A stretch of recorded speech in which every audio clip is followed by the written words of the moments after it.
Hi, welcome to my channel. అందరూ బాగున్నారా? అందరికీ హ్యాపీ దసరా అండి. దసరా అనగానే మనకు జెండాతో స్టార్ట్ చేస్తారు. జెండా అనగానే సంజీవిని పర్వతాన్ని మోసే ఆంజనేయుడు తప్పక గుర్తొస్తాడు అందరికీ. మరి ఆంజనేయ స్వామికి సింధూరం అంటే ఎందుకంత ఇష్టమో తెలుసా మీకు?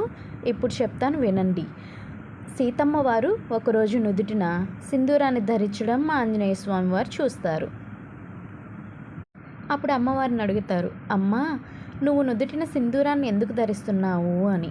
అప్పుడు సీతమ్మ వారు చిరునవ్వు నవ్వుతూ, హనుమ, ఈ సింధూరాన్ని నుదుటిన ధరించడం వలన ఆ రామయ్య వారు ఎప్పుడూ నాతోనే ఉన్నట్టు అని చెప్తుంది. అప్పుడేమో హనుమంతుడు వెంటనే వెళ్ళి కుప్పలు కుప్పలుగా సింధూరాన్ని తెప్పించుకొని చిటికెడు సింధూరాన్ని నుదుటిన ధరించిన సీతమ్మ వారితో రామయ్య ఉంటే ఒళ్ళంతా పూసుకుంటే రామయ్య నా దేహంలోనే ఉండిపోతాడు అన్న ఉద్దేశంతో ఒళ్ళంతా పూసుకొని రామయ్య వారి ముందుకు వెళ్ళాడట. రాముల వారు హనుమంతుని చూసి, ఏంటి హనుమ అంటే, సీతమ్మ వారు కొంచెం సింధూరం పెట్టుకున్నారు, నేను ఒళ్ళంతా పూసుకున్నాను కాబట్టి మీరెప్పుడూ నాతోనే ఉండాలి అని చెప్పి కోరాడు.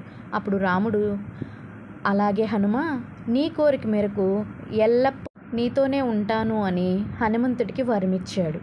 ఇదన్నమాట.